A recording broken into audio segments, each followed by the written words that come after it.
Bismillahirrahmanirrahim. Perkenalkan, nama saya Nurul Isla Kalungku dari kelas 676. Di sini saya akan menjelaskan tentang materi yang saya pelajari sebelumnya. Yang pertama itu adalah konsep filsafat. Filsafat berasal dari bahasa Yunani, yakni filosofia, yang dimana filos artinya cipta dan sofia itu artinya kebijaksanaan. Sehingga ketika digabungkan dapat diartikan sebagai suatu gagasan yang penuh kebijaksanaan dan kebenaran. Secara terminologi, filsafat adalah suatu ilmu pengetahuan yang merupakan proses pemikiran untuk mencari hakikat kebenaran segala sesuatu. Yang kedua, objek material dan objek formal dalam filsafat. Objek merupakan suatu pokok pembicaraan, maka suatu objek dapat diamati, diteliti, dan dipelajari.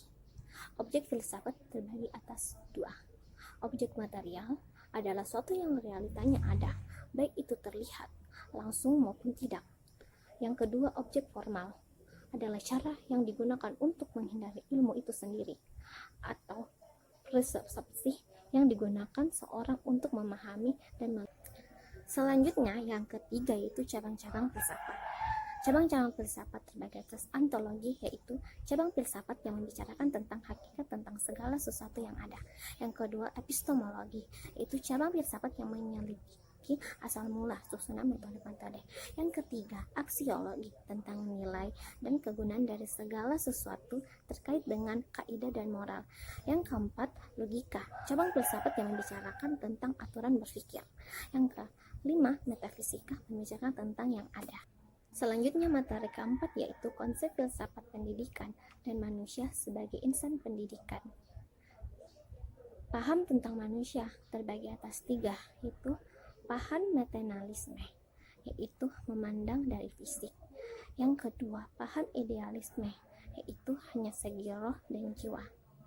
Yang ketiga, paham realisme, yaitu memandang sebagai kategori, yakni animate dan inanimate.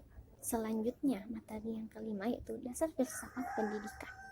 Filsafat pendidikan adalah ilmu penting yang wajib diisi oleh setiap calon tenaga pendidik yang bertujuan untuk mengembangkan potensi-potensi manusia peserta didik akan berguna untuk kedepannya. Tujuan filsafat yang mengembangkan pendidikan yang pertama itu idealisme, yang kedua realisme, yang ketiga behaviorisme, yang keempat humanisme, dan kelima konstruktivisme. Selanjutnya adalah materi yang keenam, yaitu landasan filsafat pendidikan di Indonesia. Landasan utama yang ada di Indonesia yaitu metafisika, yang kedua ontologi, yang ketiga epistemologi, dan yang keempat aksiologi. Selanjutnya, materi terakhir yang ketujuh yaitu pandangan atau paham filsafat pendidikan. Yang pertama yaitu pandangan progresisme, yaitu aliran filsafat yang berfokus pada siswa dengan keterampilan dan pengetahuannya. Yang kedua itu pandangan realisme, yaitu aliran yang lahir karena menentang pandangan progresisme yang akan membuat perubahan atau sesuatu yang baru.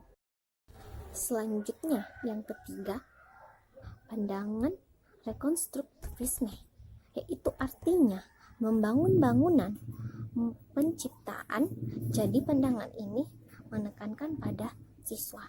Jadi itulah tadi materi yang saya sampaikan, yaitu 7 pokok bahasan. Sekian dari saya. Assalamualaikum warahmatullahi wabarakatuh.